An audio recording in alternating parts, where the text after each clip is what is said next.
Ahora,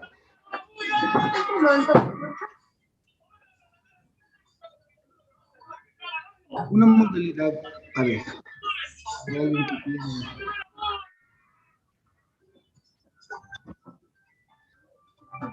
Luzmil Triguero, tienes tu micrófono abierto y estás haciendo otras cosas que no son pasar clases.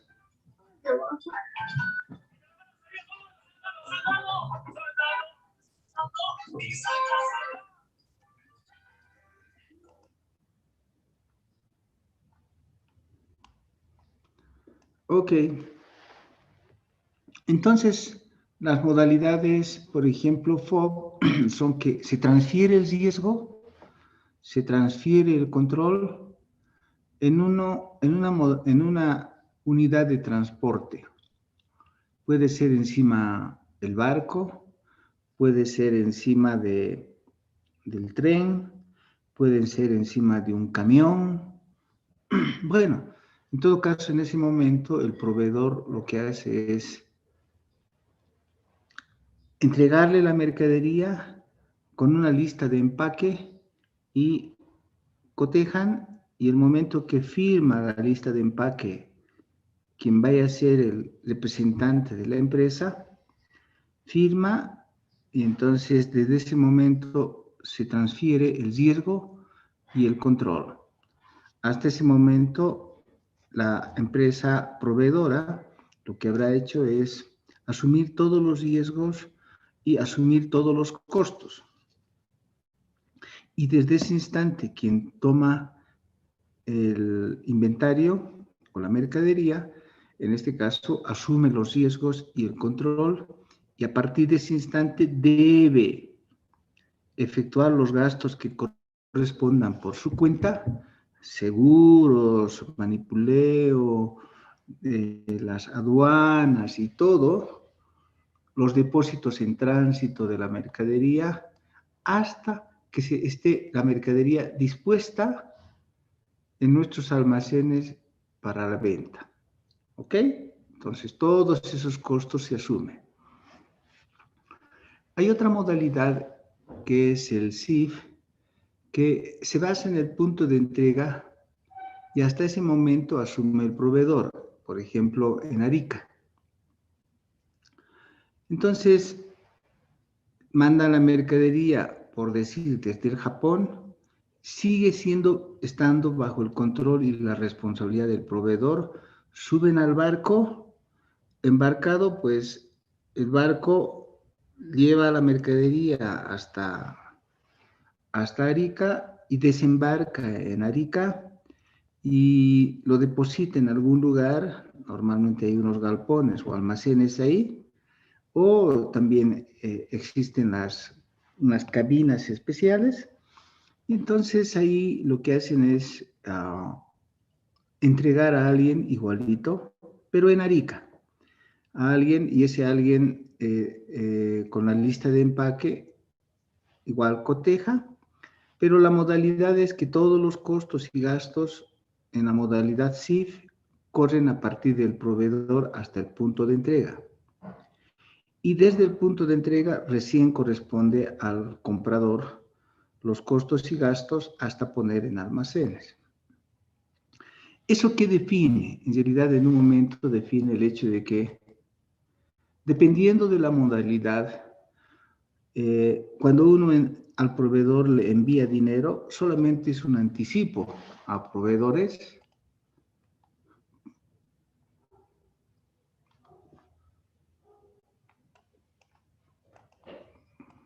Decía, es un anticipo a proveedores y... Me ha tronado todo. ¿Sí? Dependiendo de la modalidad, ¿ok?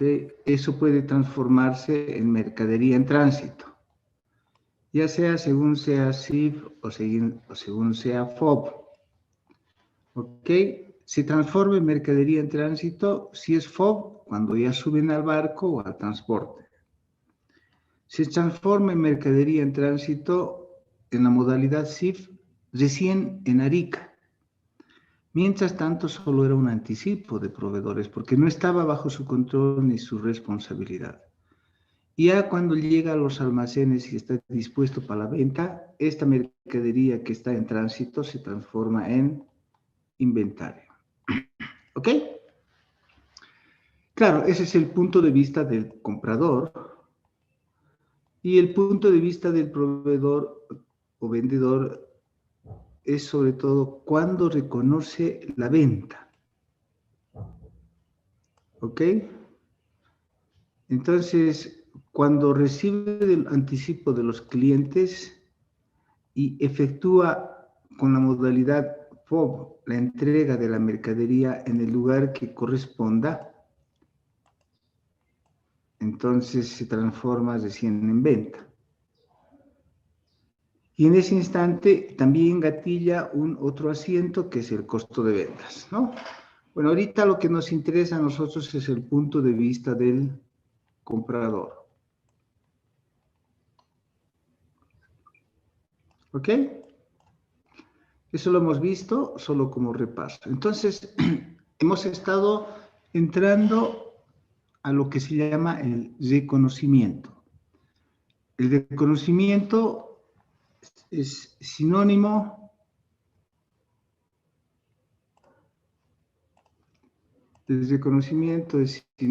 de registro. O sea,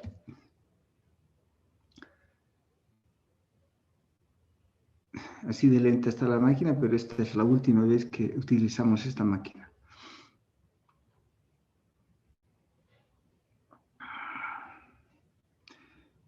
Ok, entonces decíamos es el registro.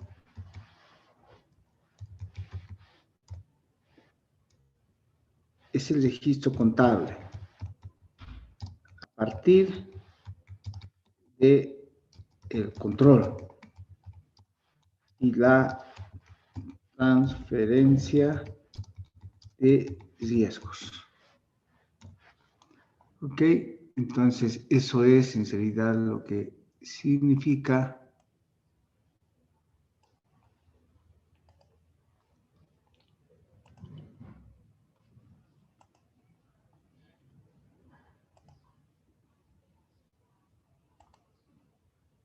un segundito.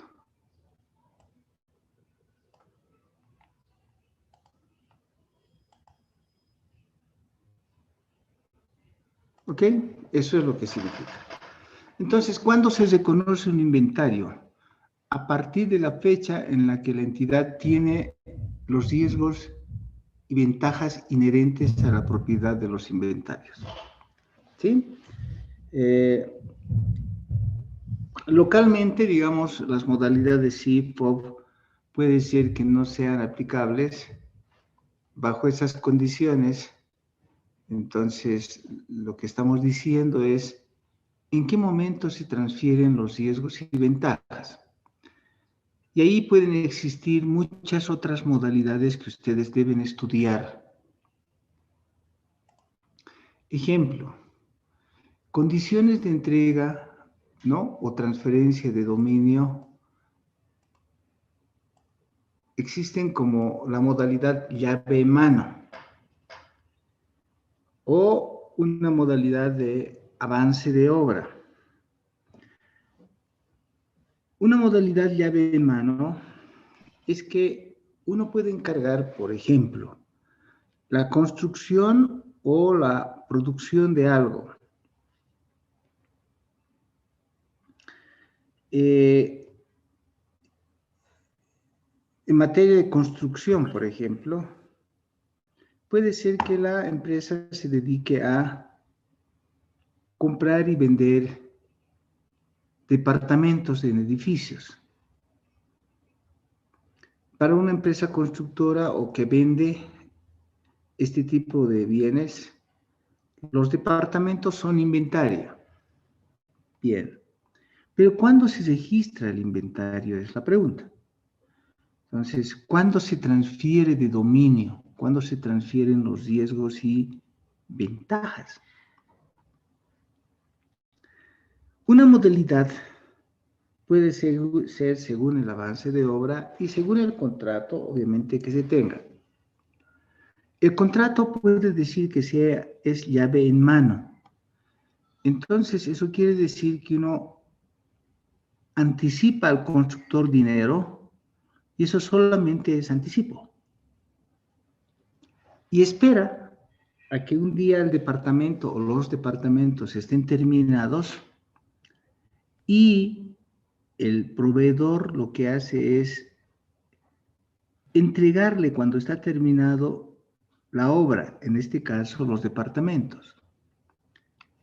Y se dice que es llave en mano porque se hace una especie de simulación de entrega de la llave para que abra la puerta y mire su departamento terminado. Eso es una llave en mano. Que no solamente se da en el caso de departamentos, puede darse también en el caso de equipos, ¿no? Puede darse en el caso de maquinaria. Uno contrata una maquinaria, compra una maquinaria y que, por ejemplo, son de torres, maquinaria, ¿no? Son torres de comunicación. Entonces tienen antenas, torres de comunicación que uno vende y producen.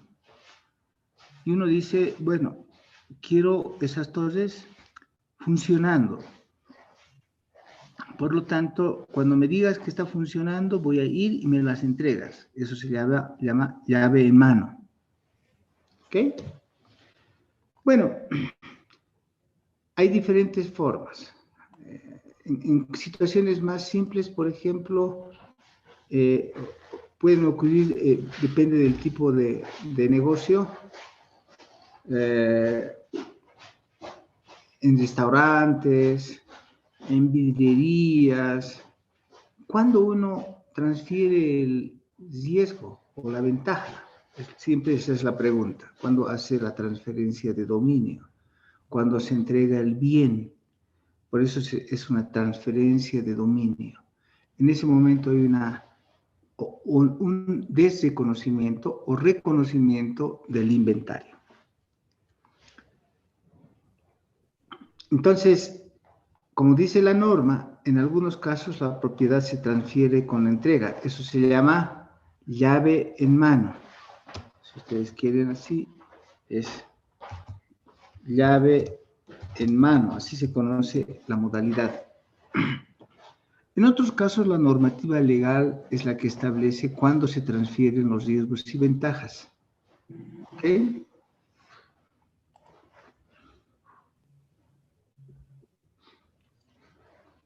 Ahora, las mercaderías en consignación tienen su propia modalidad. Para empezar, una mercadería en consignación no es una transferencia de propiedad, ya sea la entrega de mercadería en consignación o la recepción de mercadería en consignación. La mercadería en consignación tiene que ver con aquellos bienes que uno vende por cuenta de otros o que uno entrega para que otro lo venda. Mas no hay una transferencia de propiedad. ¿Ok? Simplemente es un mantenimiento de depósito en otra entidad, que lo incluye como parte de su contabilidad como inventario, ¿no es cierto?, en consignación. ¿Sí? Entonces, se debe separar como mantenidos en depósito y no deben incluirse, no deben registrarse como parte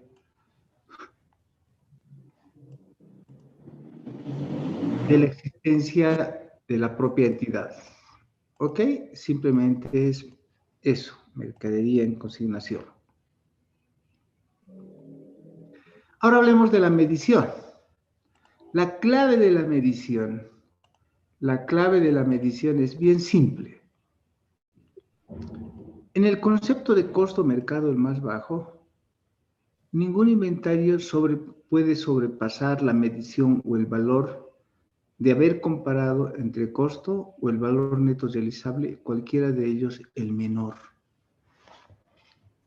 Eso nomás es, ¿no? Entonces, deben compararse costo y el valor neto realizable y siempre debe tomarse el que sea el menor. La norma prevé que costo significa o adquisición o producción más todos los gastos incidentales. Todos los gastos incidentales. O sea, cuando hablamos de gastos incidentales, estamos hablando de una composición de la factura del proveedor más muchos otros gastos hasta llevar los inventarios al almacén de la empresa dispuestos o listos para ser vendidos. ¿Ok? Eso es. O la producción es una composición de materia prima más mano de obra y otros gastos de producción, gastos de fabricación, ¿no? Hasta que el bien esté dispuesto para la venta. Más, aunque hubiéramos gastado mucho dinero, ese nos lleva a un reconocimiento inicial. Al momento de preparar los estados financieros, si esto hubiera sido 100 y el valor neto de realización es 95, entonces quiere decir que hay que comparar este valor de 95 con este valor de 100 que ha sido el costo y disminuir el valor de la mercadería hasta el menor. ¿Ok? O caso contrario, si es que se presenta la situación diferente, de decir si el costo fue de 100 y el valor neto realizable, o sea, el valor de venta menos los gastos de publicidad y los necesarios para terminar la producción, está, por ejemplo, en 105, entonces nos quedamos nomás con la norma, como dice la norma, con los 100. Entonces nos quedamos nomás con los 100, porque entre 100 y 105 el más bajo es el de costo. Entonces, nunca deben olvidarse de esa situación si es que algunos de ustedes van a ser contadores solamente. Si no van a ser auditores, etc. Bueno, ni como auditores ni como contadores. Nunca deben olvidarse en las empresas de que deben siempre medir al costo o valor neto realizable el que sea el menor, ¿no? Hay ciertas excepciones de registrar al valor razonable, siempre y cuando estemos hablando de aquellos que participan en bolsa, commodities, ¿no? En ese caso, pues, algunas mercaderías o algunas materias primas se registrarán al valor razonable, ¿ok?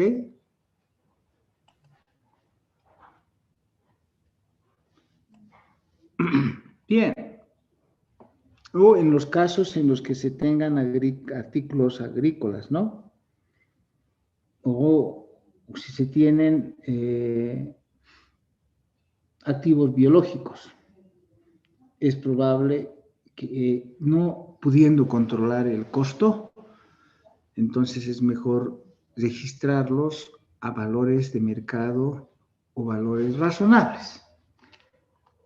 Aunque el valor de mercado no es precisamente el único de valor razonable, pero es similar. Entonces, cuando estamos hablando de valor de costo adquirido, como les decía, parte de lo que es la factura, más todos los gastos incidentales, y en este caso estamos tomando, la norma establece que para definir costo sería tomar el importe facturado por el vendedor, de los cuales hay que disminuye todo descuento o rebaja.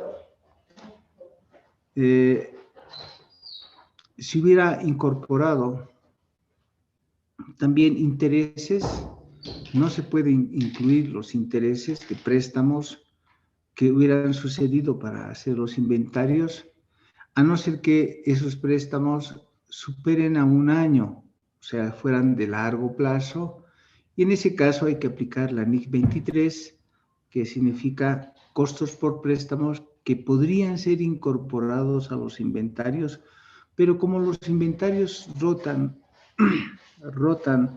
son de fácil realización en un periodo menor a un año, entonces, pues, normalmente los intereses no se computan.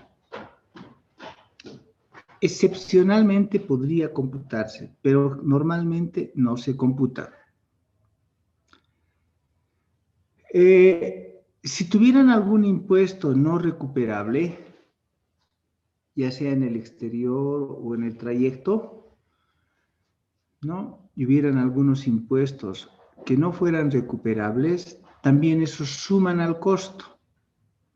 Bueno, de hecho, por ejemplo, el IVA sí es recuperable, por lo tanto el IVA no debe ser parte del costo porque va a ser recuperado. Pero si hubiera un impuesto que se recupere, esos impuestos deben sumarse. Al momento de hacer las importaciones, nos cobran aranceles de importación en el trayecto y en la aduana, ¿no? Esos aranceles de importación que normalmente no son recuperables. De hecho, si no son recuperables, entonces eso es parte del costo. Y cualquier otro gasto, la clave es todos los gastos hasta que la mercadería se halle en los almacenes dispuestos para la venta. A partir que entran a los almacenes y que se dispongan para la venta, ya ningún otro costo más puede registrarse. Hasta que entren al almacén, ¿no? De manera directa, todos aquellos costos directos que han servido para la transformación o la disposición de la mercadería deben llevarse al costo, son atribuibles. Mucho cuidado porque a veces es aquí muy difícil identificar algunos gastos adicionales que, por ejemplo, bueno, que en todo caso parecen ser costos directos, pero no lo son. Ahí tienen que tener mucho cuidado. Ejemplo, en el trayecto, digamos, si está viniendo vía Arica, llega a Arica nuestra mercadería con CIF Arica y todavía no hay camiones. Por ejemplo, ahorita creo que están con un problema los camioneros en Arica, ¿no? Chile tomó la decisión de que no puede ningún camionero movilizarse si es que no le han hecho la prueba de PCR. Por lo tanto, los camiones están hace una semana parados. Entonces, mientras tanto, no pueden recoger la mercadería que ha llegado de muchas partes del mundo y que están allí en Arica. La pregunta es, ¿qué hacemos con las mercaderías que están estacionadas en Arica? Y la respuesta es que esos en algunos casos entran a hangares, a una especie de almacenes en Arica. Y ahí los dejan. Y hay que pagar por tener esa mercadería en esos hangares. La pregunta es, ese costo de dejar en los almacenes de hangares de la mercadería que está en tránsito, ¿es parte del costo de adquisición? Y la respuesta es sí, es parte del costo de adquisición de la mercadería. ¿Ok? Ahora, cuando la mercadería ya llegue a nuestros almacenes, aquí en La Paz, y se disponga para la venta, esa mercadería va a estar ya en los almacenes dispuestos para la venta y puede estar una semana, 2 semanas, un mes, 2 meses, no sé, depende del tipo de producto.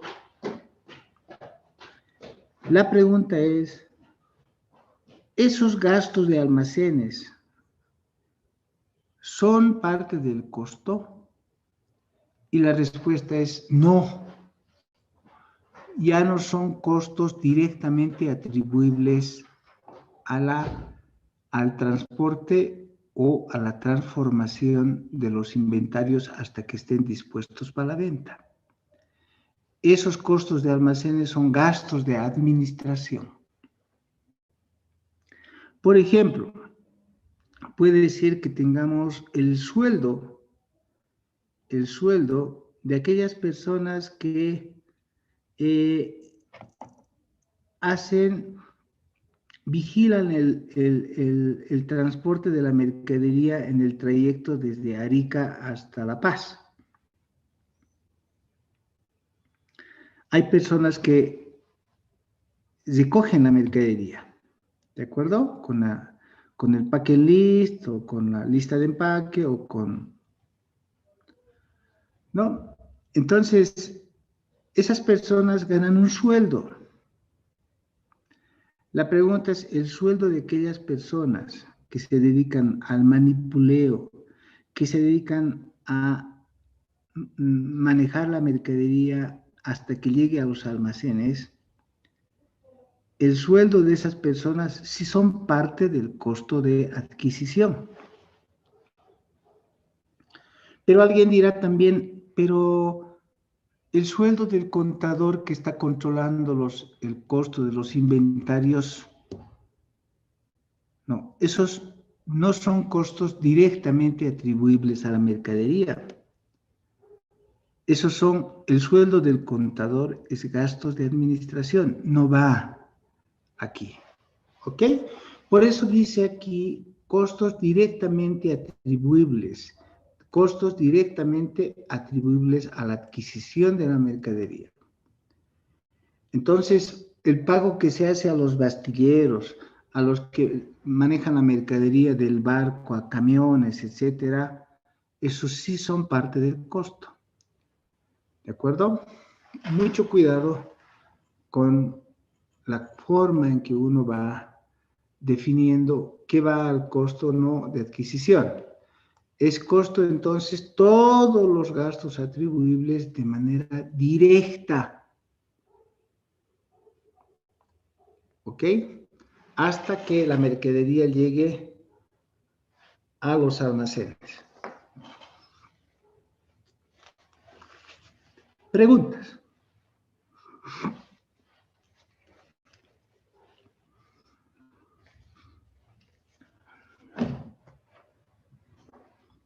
Bien. Hay que saber distinguir lo que es un descuento de una rebaja.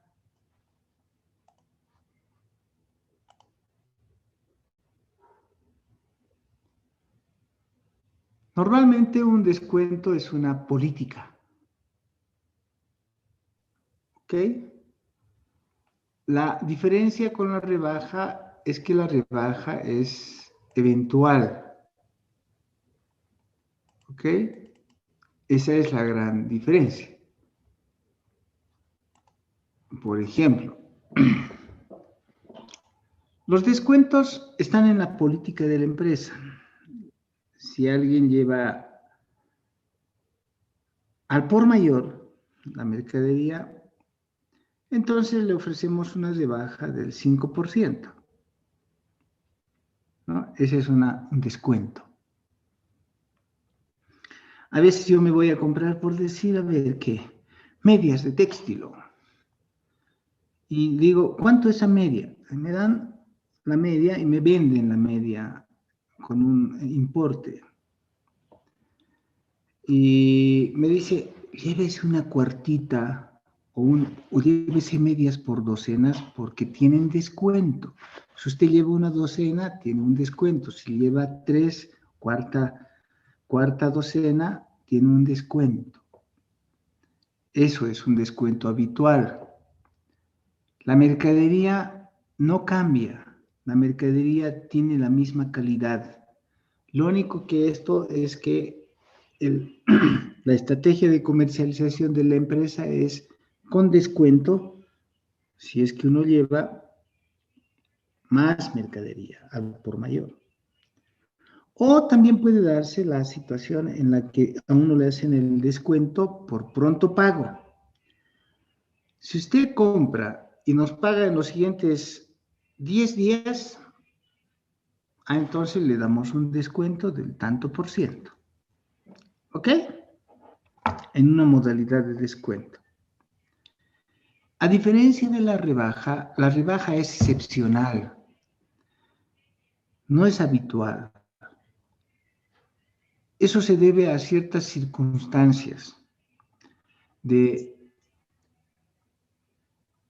cambio o deterioro, ¿no?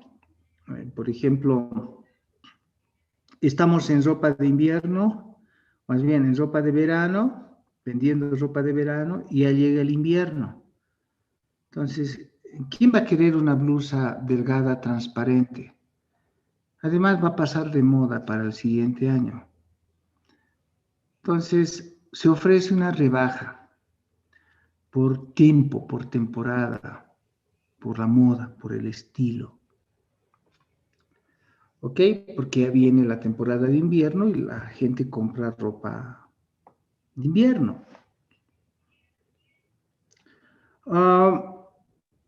Podría darse también la situación en la que la mercadería se deterioró,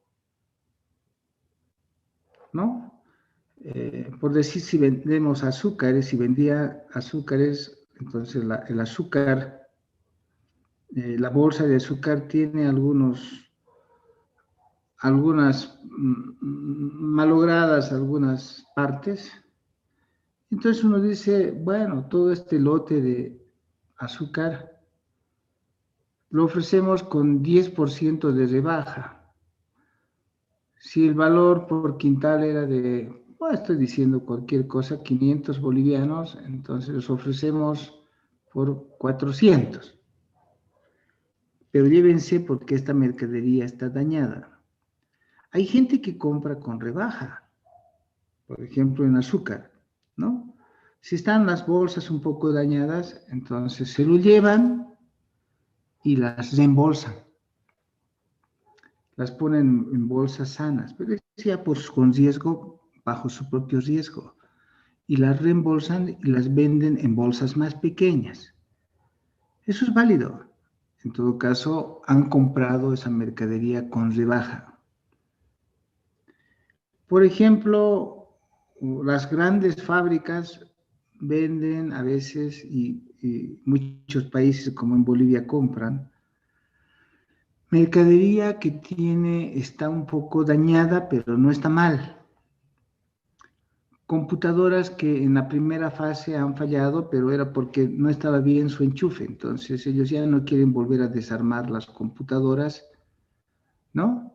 Y entonces lo que hacen es venderlas con rebaja.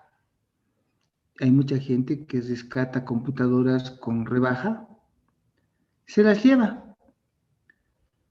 Y eso se llaman, en las cajitas vienen por si acaso con un loguito que dice ahí, ¿no? En las cajas, ahí abajo, refurbished, reacondicionados, ¿no? En todo caso están reacondicionados. Está en inglés a veces y hay que tener mucho cuidado porque cuando ustedes compran una computadora y dicen, entrégame mi computadora con caja. No te preocupes, dicen ahí en Auyustos, que sé yo, le entregan a uno con caja todo y resulta de que en inglés está ahí abajito en letras pequeñas, dice reacondicionado. Y algunos pillos lo que hacen es tapar inclusive con algún sticker esa leyenda de reacondicionado, pero ahí abajo dice reacondicionado. La máquina es nueva, etcétera, pero en su primera fase ha fallado. Entonces, todas esas han sido vendidas con rebaja por las fallas que han tenido. Después, el que se los llevó, hizo los arreglos, desarmó la máquina y acomodó el disco duro, lo que estaba fallando bien, las hacen funcionar y las venden como reacondicionado, a veces más barato que lo que venden en Miami. Y uno dice, ¿cómo más barato? ¿Cómo? Porque son reacondicionados, ¿ok? Ya ofrecen sin garantías y nada. Pero bueno, entonces ya saben que el descuento no es lo mismo que una rebaja. El descuento es que no cambia la calidad del producto, ¿sí? La calidad del producto, pero sí por condiciones de mayoreo o por pronto pago les hacen un descuento por política de la empresa. La rebaja, en cambio, es excepcional por alguna condición, o de deterioro, o cambio de moda, estilo, fin de temporada, etcétera, ¿no? Defectos en la calidad, alguna de esas condiciones les hacen una rebaja, ¿sí? A veces uno consigue con rebaja también, o sea, igual en las computadoras o celulares, en el manipuleo han rayado un poquito la pantalla, no se nota mucho, pero tiene su pequeña raya, ya lo rebajan. Dicen, llévenselo estos celulares o estas computadoras o esta mercadería o estos zapatos o esta ropa, ¿no? Que en el proceso de producción le ha caído una gotita en alguna parte de la ropa, innotable, pero finalmente le ha caído una gotita de suciedad y los separan y todos esos separados los venden con rebaja, ¿no? Bueno, en todo caso, lo más importante es que cuando uno compra, hay que descontar, quitarle todos los descuentos y las rebajas.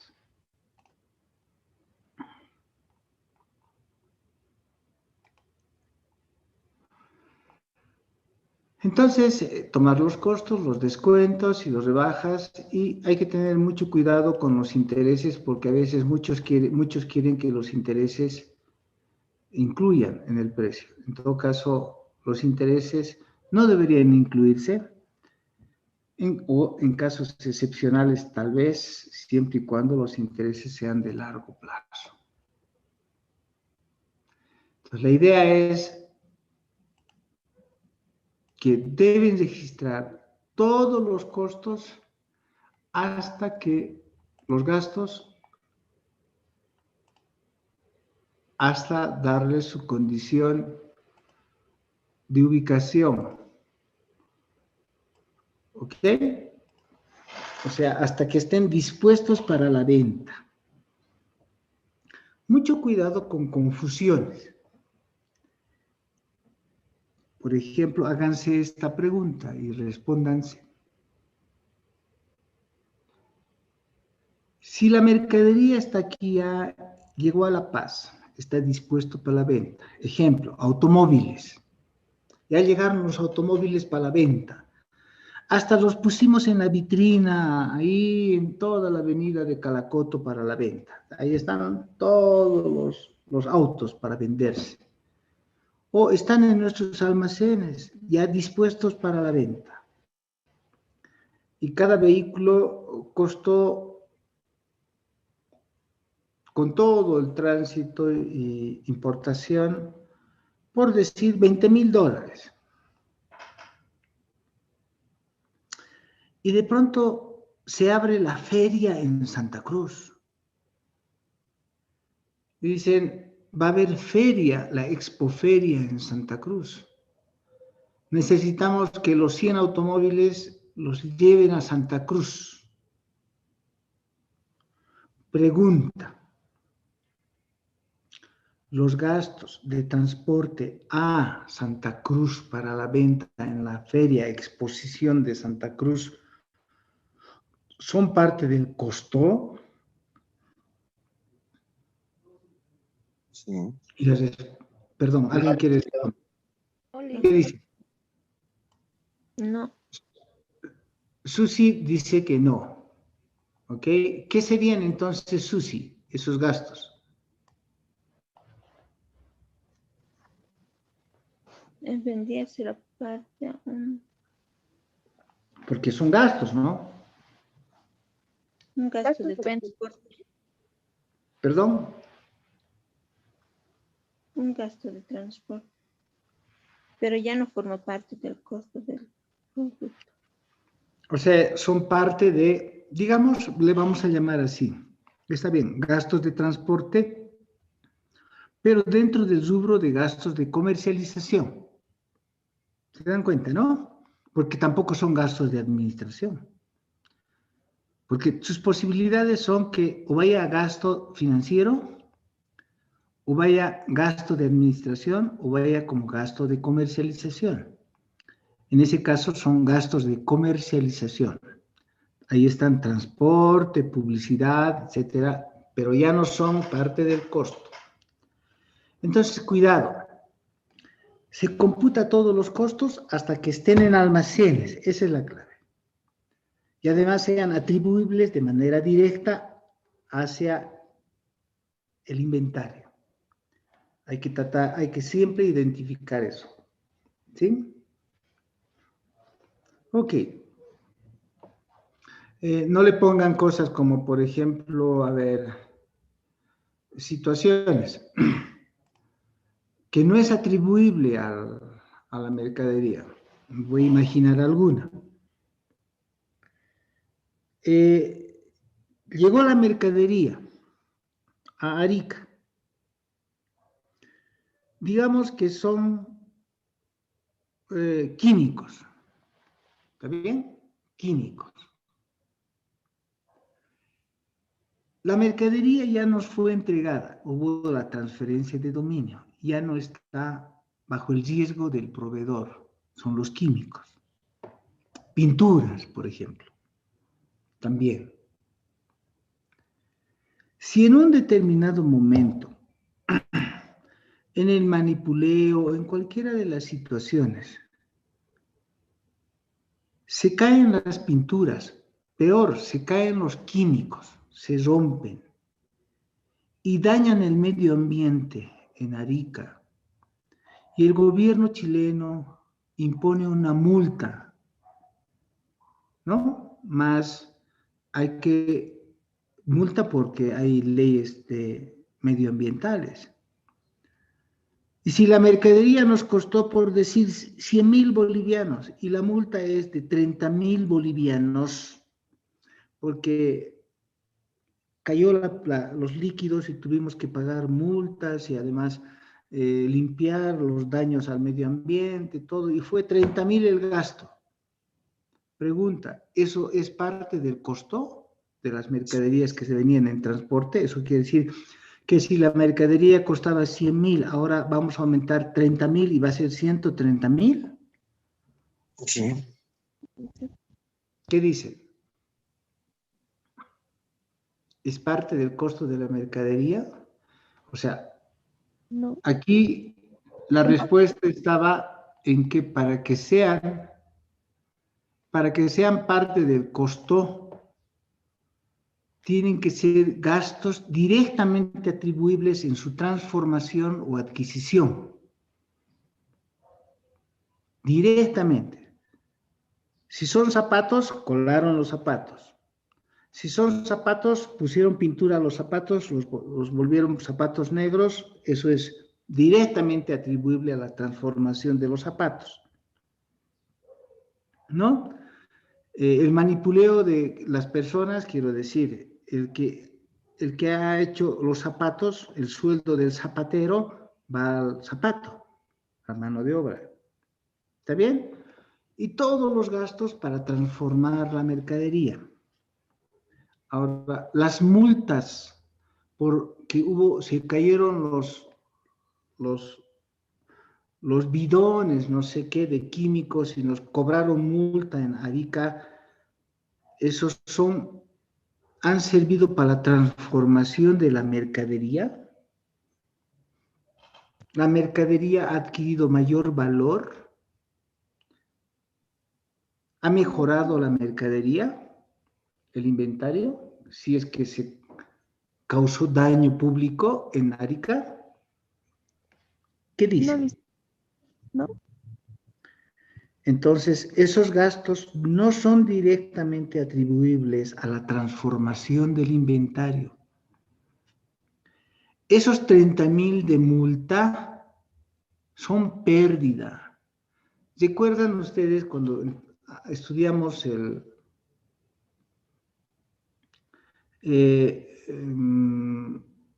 marco de referencia? Una distinción entre gasto y pérdida es que el gasto es parte componente del costo y la pérdida, su característica de pérdida es que esas pérdidas son aspectos de costos extraordinarios que no van en el futuro a generar beneficio económico, simplemente son pérdida. Ejemplo, otro ejemplo. Si en el trayecto de Arica hacia La Paz está viniendo con nuestra mercadería el camión se choca, era nuestro camión de nuestra empresa, se choca, ¿no? Se daña el camión, se vuelca el camión, no sé. Esos gastos de vuelco del camión van hacia el costo de la mercadería, es la pregunta. ¿Mejora la mercadería? ¿Le da valor agregado el choque o no? No, licenciado. No. Por lo tanto, esos gastos de choque, destrozo del camión, esos gastos en realidad no son ni siquiera gastos, sino son pérdida. ¿De acuerdo? Eso van abajo. En el estado de resultados, esos van a ir como otros gastos o pérdidas simplemente. ¿De acuerdo? Ni siquiera van a ir arriba. No son gastos de administración, no son gastos financieros, no son gastos de comercialización. Esos van abajo, una línea de abajo, porque no son operativos, son extraordinarios. No pueden ir al costo de adquisición. Porque como dice ahí en la última parte, no son gastos ni costos directamente atribuibles a la mercadería. ¿Se dan cuenta? ¿Está bien? Sí. Si por decir voy a poner más ejemplos porque a veces no se ubican. Si en la avenida, qué sé yo, el chofer de nuestro camión, cuyos costos del chofer van al costo de la mercadería, por si acaso. ¿Ok? El sueldo del chofer va al costo de adquisición, porque nos está trayendo desde Arica hasta La Paz para la venta. Entonces, está directamente atribuible al costo. Pero si en el trayecto el chofer se enferma de COVID, ya han tenido que internarlo en la clínica, qué sé yo. ¿Está bien? Esos gastos han sido por 20,000, 30,000, 50,000 bolivianos el hacerlo recuperar al chofer del vehículo, ¿ok? Al conductor. Pregunta, ¿los gastos COVID son parte de la mercadería, del costo de la mercadería? No, licenciado. No, son gastos extraordinarios, son pérdida. Eso no son parte del costo de la mercadería. Eso no sirve para transformar ni mejorar la mercadería. ¿Ok? Entonces, así tienen ustedes que distinguir en el momento cuando estén trabajando en sus empresas o en auditoría muchos costos que a veces no son directamente atribuibles a la transformación o mejora del inventario hasta poner los mismos en los almacenes dispuestos para la venta. ¿Está bien? ¿Entendieron, no? Ojo que este tema es tan importante que lo estoy avanzando lentamente. Entonces, No deben incluir en el costo de adquisición, por ejemplo, ya les he explicado, los gastos de almacenamiento posterior. Cuando ya llegó a los almacenes, los costos de los almacenes que ya están dispuestos para la venta no son parte del costo de la mercadería. Se llaman esos gastos de administración de almacenaje. Ya a partir de ese momento ya no se pone un peso más al costo. Los gastos generales de administración no son parte del costo, son gastos de administración. El sueldo del contador, limpieza de las oficinas, eso no tiene por qué relación tiene limpieza de la oficina con la transformación de la mercadería. No, ¿no ve? Si es que tenemos costos como pérdidas excepcionales, igualito que el COVID del chofer o la caída de la mercadería y destrozos, qué sé yo, eso no. Los gastos de aprovisionamiento, eso quiere decir que antes de comprar la mercadería, alguien hizo trámites. Tenemos un procurador y tramitador que ha ido en busca de a ver qué cosa. Este tramitador ha ido a hacer los trámites en los bancos de las cartas de crédito, ¿no? Y todos esos costos de cartas de crédito, esos trámites por fuera, esos no están directamente atribuibles con la mercadería. Entonces, esos costos de aprovisionamiento no son parte del costo de la mercadería. Si alguien viaja, por decir, ¿no?, al Japón, dice, estamos yendo en busca de, vamos a traer desde el Japón perlas japonesas. ¿Habrán perlas en el Japón? Es la pregunta. ¿Por qué no viajas? Alguien viaja hasta el Japón e investiga.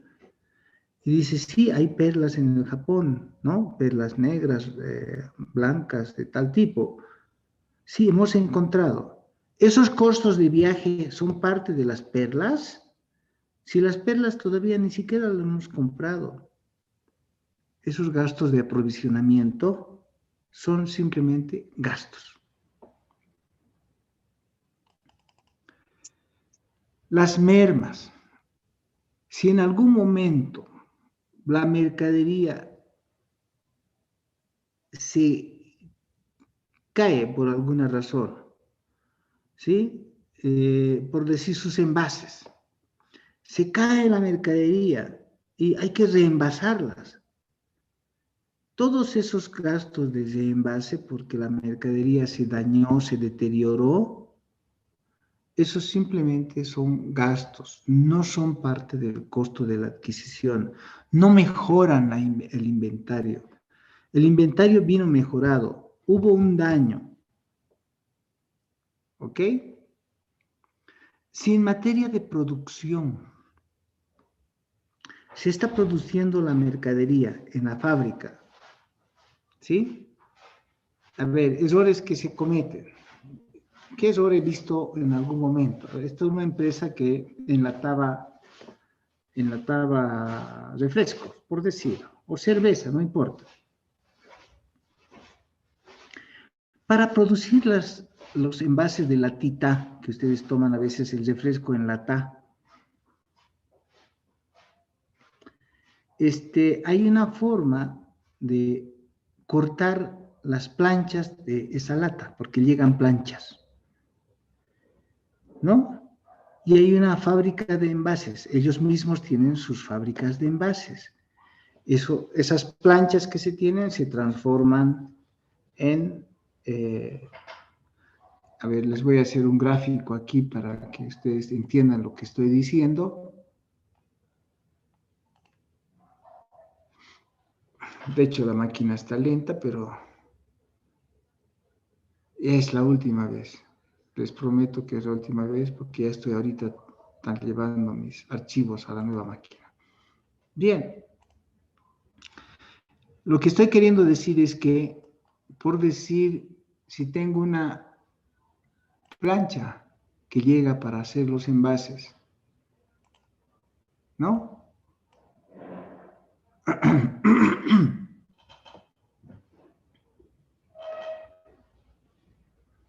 Miren qué lenta está. Para poner un grafiquito. Bueno, ¿ven? Qué tontera, pero bueno.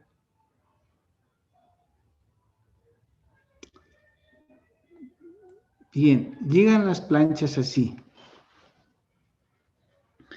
Y para hacer los envases, por decirles, los envases,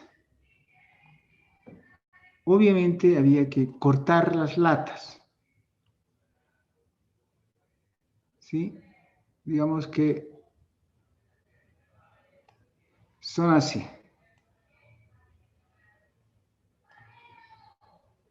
¿Ok? Había que cortar las latas así.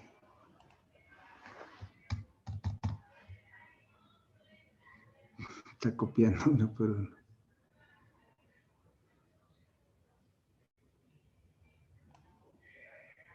Y optimizando todo.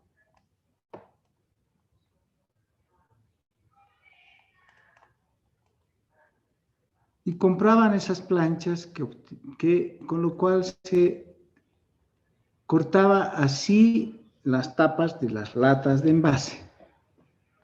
Exactamente cabalito para la máquina que tenemos de enlatadora. ¿Sí? Entonces, optimizando todo. Y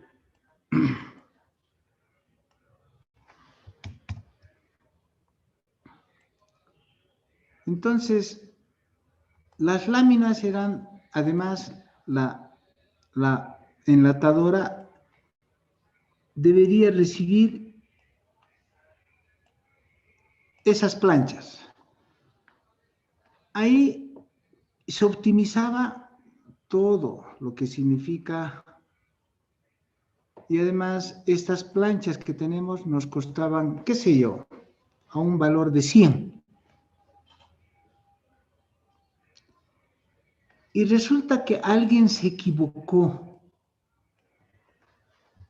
y compraron para la fábrica, se equivocó y compraron planchas con el mismo precio de 100, ¿de acuerdo? Con el mismo precio de 100 y que no pueden dar cobertura a estos dos. ¿Dónde está?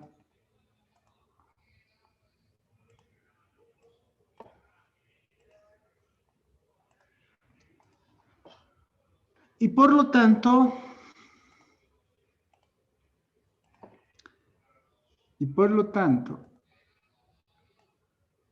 esta parte de aquí, primero ya no se producen estos dos, sino este exceso de plancha errónea es una pérdida, porque la plancha que compraron es más chiquitita que la otra. Entonces aquí hay una pérdida, en este caso estamos hablando de merma. Hay una merma de materia prima. La pregunta es, esa merma de costo, por decir de 20, 2, de 20, porque no se producen completitos, ¿se carga al costo? Y la respuesta es no. Eso no se carga al costo. ¿Ok? Preguntas.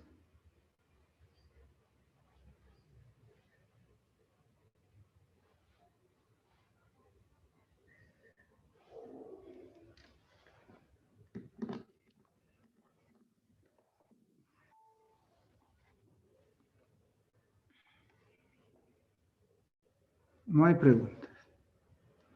Bien, vamos a un ejemplo.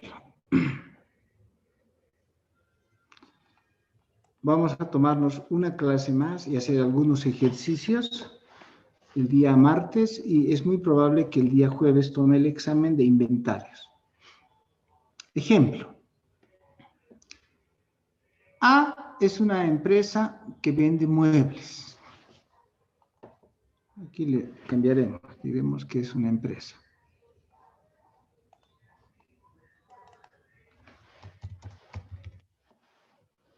Al por menor. Entonces, la empresa A compra camas a la empresa B y las compra en bolivianos, 200, por decir cualquier cifra, por cada cama. Y ha acordado conceder a A una devolución de dinero del 10% de todas las compras. Un segundito.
Bien, gracias, disculpe.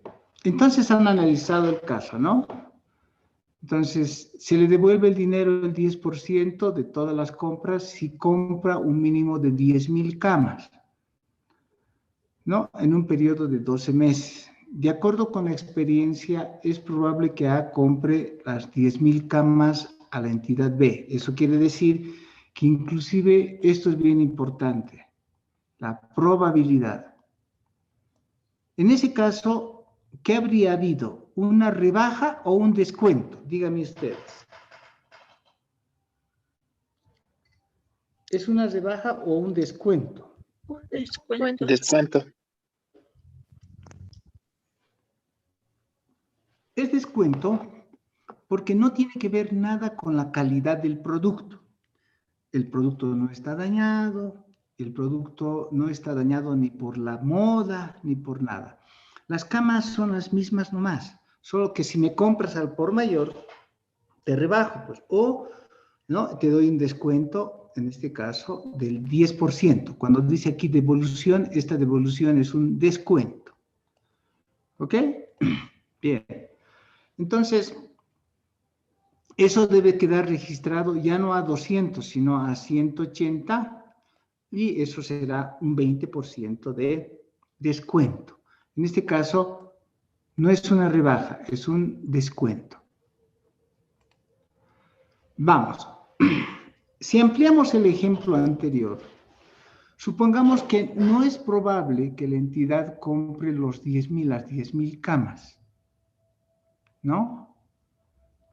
Y logre un descuento, aquí también está mal, y logre un descuento de 200.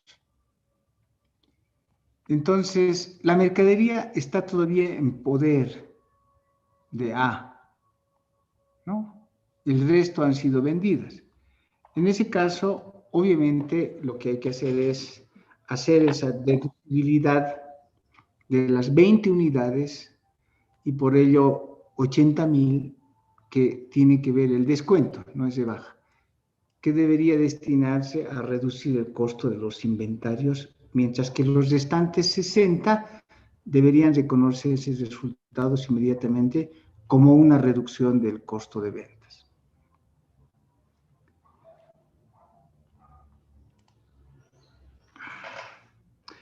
Veamos qué pasa con las bicicletas Corona. Ahora hagan este ejercicio porque en el examen algo parecido van a tener. Se compran bicicletas Coronas, obviamente, para venderlas, ¿no? De varios países. Y después esto se los vende al África, ¿no? La empresa está incluido en los inventarios ese año lo siguiente. Los costos de la compra, ha habido descuentos, gastos de importación, manipuleo, todas esas cosas, el transporte de la mercadería y los seguros de las compras de estas bicicletas. Ha habido varios costos de despacho, ¿sí? Ahí estaban las personas que despachaban la mercadería por las importaciones, ¿no? También están los salarios del departamento de contabilidad, comisiones de corretaje, comisiones de venta y hasta costos de garantías después de la venta. Bien. Ahí ya está marcado, en realidad yo debería haberles hecho el ejercicio. Ahora les piden el consejo a ustedes, ¿qué de estos gastos van a ser reconocidos como costos? Para incluirle en el costo de inventarios. De hecho, los salarios de contabilidad no son parte de costo, esos son gastos administrativos. Las comisiones sobre ventas son gastos de publicidad. ¿Y las garantías después de las ventas, qué son? Igualito, ¿no? Ustedes compran televisión, televisores y les ponen una póliza de garantía.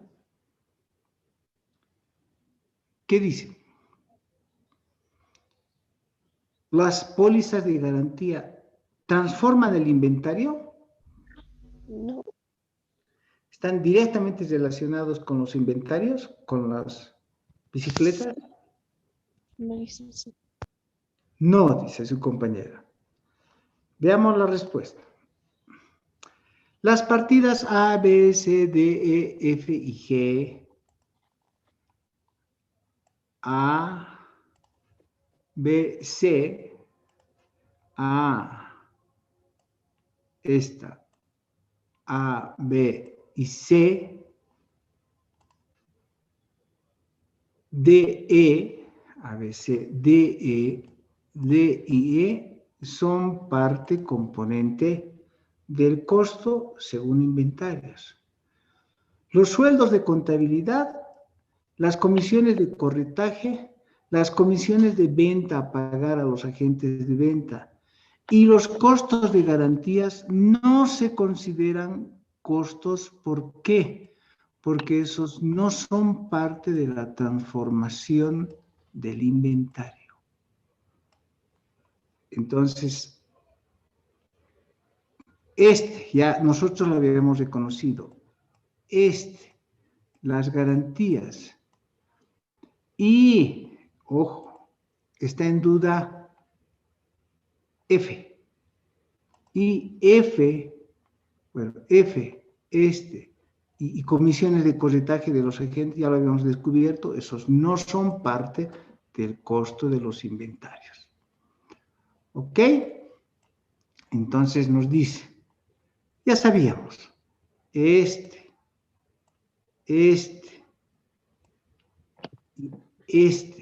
La pregunta para nosotros era, ¿y qué pasa con G? ¿No? G se incluye. Esos tres no son parte componente del costo. ¿De acuerdo? No son directamente atribuibles a la transformación del inventario o mejora de valor. No agrega valor al propio inventario. Preguntas hasta aquí. Estamos en me van a hacer recuerdo, estamos en la 57. Vamos a seguir haciendo ejercicios, porque lo demás son ejercicios para que ustedes vayan afianzando, pero una clase más vamos a hacer de ejercicios. ¿Ok? Ahorita estoy en la transformación de mi computadora y ya, vamos a trabajar más rápidamente. No hay pregunta. Bien, entonces los voy a dejar aquí. Estamos, recuérdenme, en la 57. Y voy a empezar a preguntar verbalmente con todo esto y tomar exámenes verbales, ¿no? Gracias. Lean la 29 y hagan los ejercicios que están en acápite 13 de la NIF para las pymes, donde hay las soluciones. Que estén bien.